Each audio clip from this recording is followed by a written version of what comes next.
মালদার তৃণমূল নেতা বাবলা সরকার খুনকাণ্ডের অন্যতম মূল অভিযুক্ত ধৃত নরেন্দ্রনাথ তেওয়ারির জামিন নাকচ। বুধবার জামিনের আবেদন নাকচ করলেন মালদা জেলা আদালতের বিচারক। এদিন ধৃত নরেন্দ্রনাথ তেওয়ারির জামিনের আবেদন জানান কলকাতার হাইকোর্টের আইনজীবী রবিশঙ্কর চট্টোপাধ্যায় এবং তার সহযোগীরা, কিন্তু সেই আবেদন বিচারক নাকচ করে দেন। এই প্রসঙ্গে নিহত তৃণমূল নেতা বাবলা সরকারের স্ত্রী কাউন্সিলর তথা আইনজীবী চৈতালি ঘোষ সরকার এবং নরেন্দ্রনাথ তেওয়ারির আইনজীবী রবিশঙ্কর চট্টোপাধ্যায়ের জুনিয়র আইনজীবী প্রণয় বসা কি জানিয়েছেন শুনুন তাদের মুখ থেকেই।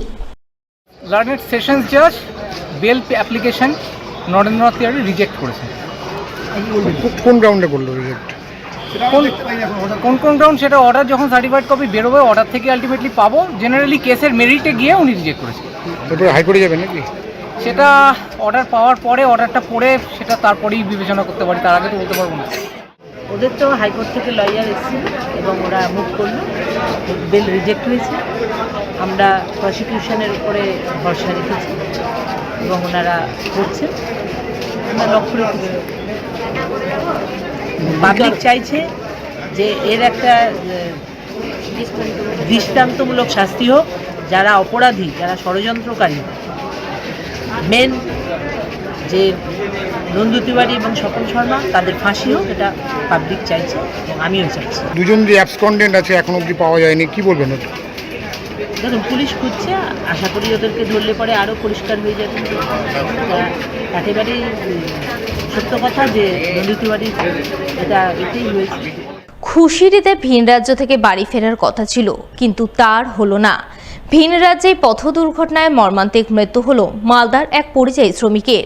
ঘটনায় গভীর শোকের ছায়া নেমে এলো মালদার হরিশ্চন্দ্রপুর থানার তুলসীহাটা সরকারপাড়া এলাকায়।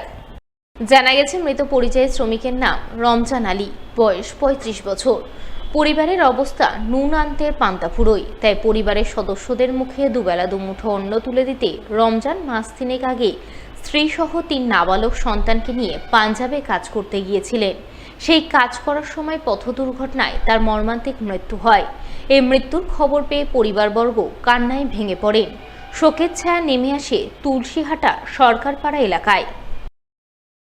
বহুত দুঃখের বিষয় যে আজকে ভিন্ন রাজ্যে কাজ করতে গিয়েছিলেন, ওখানে একটা অ্যাক্সিডেন্ট ঘটে গেছে, দুর্ঘটনা। কোথায় এটা? পাঞ্জাবে দুর্ঘটনা ঘটেছে যে হাইওয়ের উপরে একটা এলপি ট্রাক এসে ওকে ধাক্কা মেরে দেয়, তখনই ও ডেথ হয়ে যায়। হসপিটালে নিয়ে গিয়ে ডেথ ঘোষণা হয়ে যায়। সে ছিল বাইকের একটা ঠেলি, রেডা বলে ওটাকে, ওই ঠেলি নিয়েছিল, আসছিল অত কোথা থেকে মাল কুড়িয়ে টুড়িয়ে এক জায়গায় জমা করে ওটাকে আবার ওরা বিক্রি করে কোনো মতো পেট চালাতো। খুব গরিবের মানে আর কি, গরিব আছে আর কি। আর ওনাকে নিয়ে আসার আমরা ভাবলাম ব্যবস্থা করবো, এরকম কিছু ভাবলাম, কিন্তু আর্থিক অবস্থা একদমই নেই যে ওখান থেকে নিয়ে আসবে বা রোজা রমজানের দিন ওটা সম্ভব নয়। প্রশাসনের কাছে আবেদন করব যে যেন প্রশাসন এই বাড়িতে এসে একটু কিছু সহযোগিতায় একটু হেল্প করে দিক, তাহলে খুব কৃতজ্ঞ হতাম, ভালো হতো। বিরল প্রজাতির এক পরিযায়ী পাখি উদ্ধার হলো মালদায়। পাখি উদ্ধারের ঘটনায় চাঞ্চল্য তৈরি হলো মালদার গাজলে। জানা গেছে এদিন গাজলের কর্কচ অঞ্চলের হোসেনপুর এলাকার এক মাঠে বিরল প্রজাতির ওই পরিযায়ী পাখিকে ডানায় ও পায়ে ক্ষত নিয়ে ছোটাছুটি করতে দেখেন স্থানীয় এক কৃষক। এই দৃশ্য দেখে তিনি তৎক্ষণাৎ পাখিটিকে উদ্ধার করে নিজের বাড়ি নিয়ে গিয়ে সেবা শুশ্রূষা করেন। এদিকে এই খবর পেয়ে গাজলের এক পক্ষীপ্রেমী সংস্থার সদস্যরা হোসেনপুর এলাকায় ছুটে যান। তারা পাখিটিকে কৃষকের বাড়ি থেকে উদ্ধার করে আদিনা ফরেস্টের আধিকারিকের হাতে তুলে দেন। পক্ষীপ্রেমী সংস্থার এক সদস্য জানান, বিরল প্রজাতির এই পাখিটির নাম প্যালাস গার্ল, যা রাশিয়া থেকে মঙ্গোলিয়া পর্যন্ত বিস্তীর্ণ এলাকায় শীতপ্রধান অঞ্চলে বসবাস করে। তবে অত্যাধিক শীত থেকে বাঁচতে এই সময় হয়তো প্রজননের জন্য ভারতে ছুটে এসেছে। এরপর ওড়ার সময় হয়তো অসুস্থ হয়ে মাটিতে পড়ে গেছে। গতকাল সন্ধ্যেবেলা আমরা খবর পাই কর্কট জিপির হোসেনপুরে দ্বিজেন রায় ওনার নাম, উনি পাখিটাকে পরশুদিন বিকেলে মাঠে পুড়িয়ে পেয়েছিলেন। তো তারপরে তিনি বাড়িতে নিয়ে এসে সেটাকে রেখে ওকে আবার খাওয়ার জন্য একটু ঝিনুকও দিয়েছিল। তো কালকে বিকেলে সন্ধ্যের দিকে যখন আমরা খবরটা পাই আমাদের টিম রেপ্টহলিক, তো আমরা সকলেই তখন ডিওপো স্যারকে জানানোর পরে আমরা তখনই সিদ্ধান্ত নিই যে আমরা রাতারাতি পাখিটাকে নিয়ে চলে আসবো।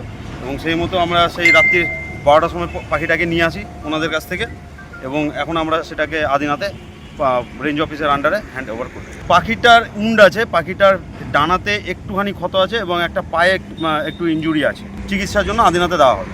এই সমস্ত পাখি আমাদের এখানে পরিযায়ী পাখি, বসন্তকালে এদের প্রজনন করে নর্মালি, তো সেই জন্য আমাদের এখানে যেহেতু বসন্তকাল এখন, আর ওরা গরমের সময়টা একটু মানে পছন্দ করে, শীত যেখানে থাকে সেইখান থেকে ওরা গরম যে এরিয়াগুলো সেগুলোতে ফ্লাই করতে পছন্দ করে।